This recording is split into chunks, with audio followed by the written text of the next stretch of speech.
Hello दोस्तों, आपका स्वागत है आपके अपने YouTube channel KR studies hub पे। प्रथम एपिसोड में 2 प्रश्न दिए गए थे 64th BPSC इंटरव्यू के संदर्भ में। दोनों प्रश्नों के उत्तर हमारे बहुत सारे अभ्यर्थियों ने बहुत ही अच्छे ढंग से प्रस्तुत किए हैं, चाहे वो ऑडियो में हो या लिखित रूप से। मेरा आपसे विशेष अनुरोध है कि आप इंटरव्यू के जो उत्तर दे रहे हैं उसको ऑडियो में रखने की कोशिश करें, क्योंकि आफ्टर ऑल ये जो प्रैक्टिस हो रही है वो बोलने की ही हो रही है, तो आप ऑडियो में करने का प्रयास करें। अब आइए देखते हैं। पहला प्रश्न है, कोविड-19 के कारण जिस प्रकार प्रवासी श्रमिकों की समस्या को हल करने की कोशिश की गई है वो कहाँ तक उचित है? आपके हिसाब से कैसे हल होना चाहिए था इस समस्या का? देखिए, जब इस प्रकार के प्रश्नों का हम उत्तर देते हैं तो हमें 2-3 चीज़ों का खास ध्यान रखना होता है। जहाँ पे गवर्नमेंट की इन्वॉल्वमेंट की बात होती है, गवर्नमेंट के प्रयासों की बात होती है, तो हमें यह ध्यान रखना होगा कि आप जिस पोस्ट के लिए तैयारी कर रहे हैं वो पोस्ट एक गवर्नमेंट पोस्ट है और उस पोस्ट का जो वर्क है वो गवर्नमेंट्स विल को इम्प्लीमेंट करना ग्राउंड लेवल पे, ग्रास रूट लेवल पे उसका काम है। ठीक है, गवर्नमेंट कौन है? गवर्नमेंट जो हमारी जनता है उनके द्वारा चुने गए हमारे प्रतिनिधि हैं, जो कि विधायिका के माध्यम से लॉ को और तरीकों को डिसाइड करते हैं, जिसके द्वारा हमारे समाज के कल्याणार्थ कार्य हो सके। ठीक है, तो वो कल्याणार्थ जो कार्य होंगे वो कौन करेगा? वो आप जिस पोस्ट की तैयारी कर रहे हैं उस पोस्ट पर बैठा इंडिविजुअल करेगा, इंसान करेगा वो। तो अगर आप सरकार में विश्वास नहीं रखते हैं, सरकार के प्रयासों में विश्वास बिल्कुल एब्सोल्युटली आप इस चीज़ को डिनाई कर देते हैं कि सरकार का प्रयास जो है सही नहीं है, तो ये एक कंट्राडिक्शन हो जाएगा। ये बात आप ध्यान रखिएगा हमेशा। आप अपने सुझावों को अवश्य प्रस्तुत कीजिए, जिसमें कोई समस्या नहीं है। आप एडिशन में उसको ऐड कीजिए। जो भी प्रयास गवर्नमेंट कर रही है उसको प्रेज करते हुए, उसको एक्नॉलेज करते हुए अपना एडिशन कर दीजिए उसमें कि और इस तरह से इसको हम कर सकते हैं और बेहतर हो सकता है। ठीक है, इस चीज़ का आप एक विशेष ध्यान रखिए। अच्छा, कोविड-19 के संदर्भ में जहाँ तक बात है, ये एक अनएक्सपेक्टेड और बिल्कुल आउट ऑफ रूटीन, और आउट ऑफ रूटीन क्या, एक ऐसी समस्या है ये जो कि दशकों नहीं सदियों में कहा जाए इसको, इस प्रकार की समस्याएं शायद कभी आती हैं। इस बात के लिए कोई प्रिपेयर पहले से न केवल भारत बल्कि विश्व के अन्य विकसित देश जो काफ़ी अग्रसर हैं अपने आधारभूत जो भी उनके ढांचा हैं उसके मामले में या हर फैसिलिटी के मामले में वो काफ़ी आगे हैं। इवन वो भी इस चीज़ के लिए तैयार नहीं थे और नहीं होते हैं। तो ऐसी समस्या जब आ जाती है तो इस समस्या को हल करने के लिए हमें त्वरित और उस ओकेजन पे ही डिसीजन लेना पड़ता है। तो उस डिसीजन को पूरी तरह से कारगर होने और ना होने की बाद में हमें समझ होती है कि ये तो इससे भी बेहतर इस तरीके से किया जा सकता था। लेकिन उस समय जिस समय पर यह डिसीजन लिया जाता है उस टाइम के लिए वही बेहतर होता है। प्रवासी श्रमिक देश के इकोनॉमी का एक बहुत ही बड़ा हिस्सा है। प्रवासी श्रमिक के बिना न केवल भारत बल्कि विश्व के जो भी अर्थव्यवस्था है वो उतनी मजबूती से नहीं चल सकता है। जब भारत देश के संदर्भ में कहते हैं तो हम राज्यों की बात करते हैं, जब विश्व के संदर्भ में करते हैं तो हम देशों की बात करते हैं।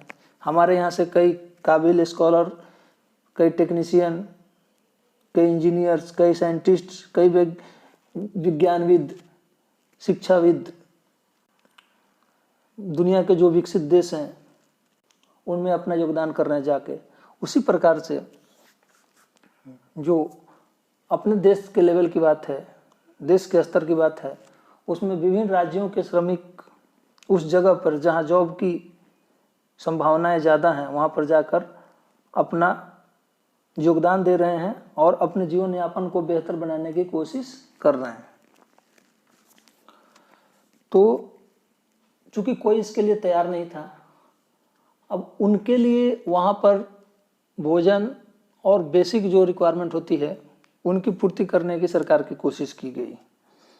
सरकार ने कोशिश की, काफ़ी हद तक कामयाब भी रहे, लेकिन उस स्तर पर, जिस स्तर पर सरकार ने चाहा, चीज़ें ग्रास रूट लेवल तक एक्सिक्यूट फुल्ली उस प्रकार से नहीं हो पाई शायद, जिसकी वजह से जो वहाँ पे फंसे थे प्रवासी मजदूर, उनको काफ़ी असुविधा होने लगी।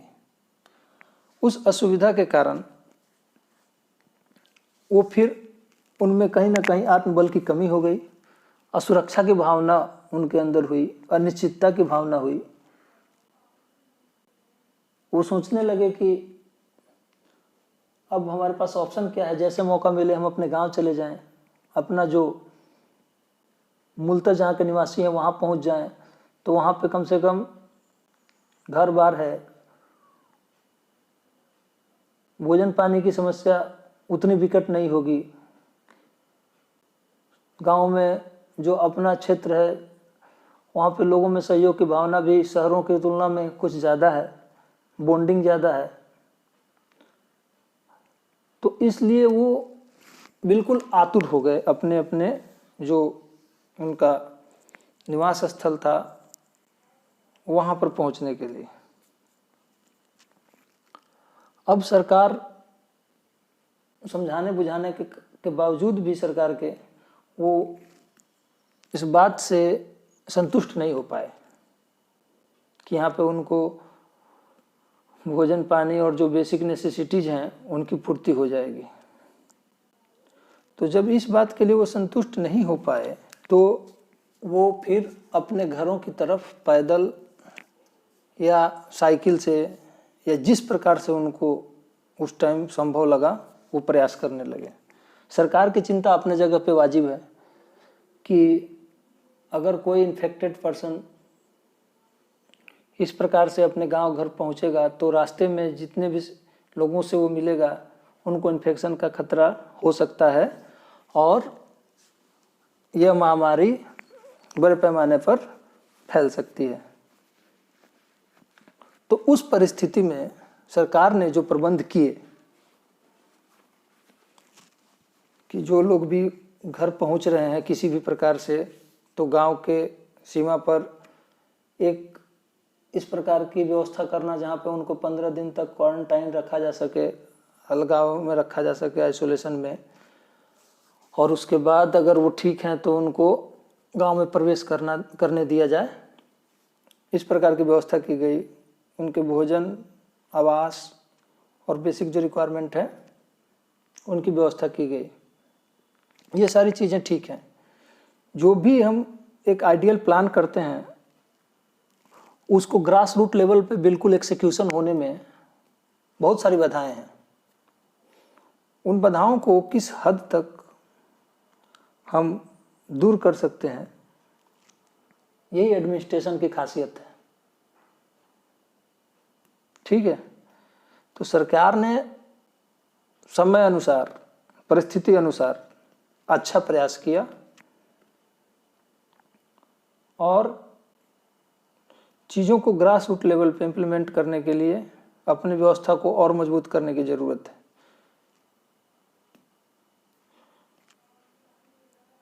लोगों में अवेयरनेस कैंपेन की कहीं ना कहीं थोड़ी सी अभाव रही।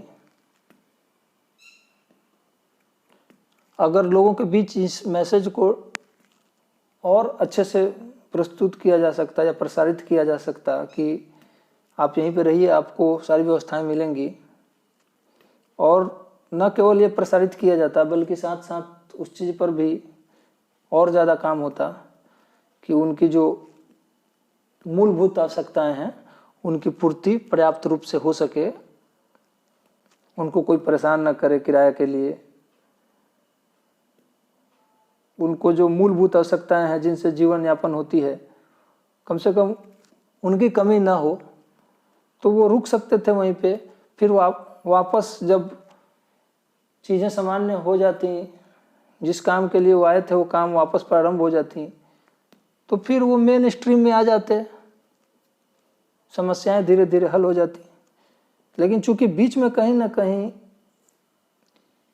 चीज़ें जो है जिस तरह की प्लान की गई एग्जैक्टली उस तरह से इम्प्लीमेंट नहीं हो पाई, तो उनमें अविश्वास बढ़ा और वो गांव की तरफ पलायन करने लगे, जो कि मुख्य अभी समस्या या चुनौती कहिए उस रूप में थी।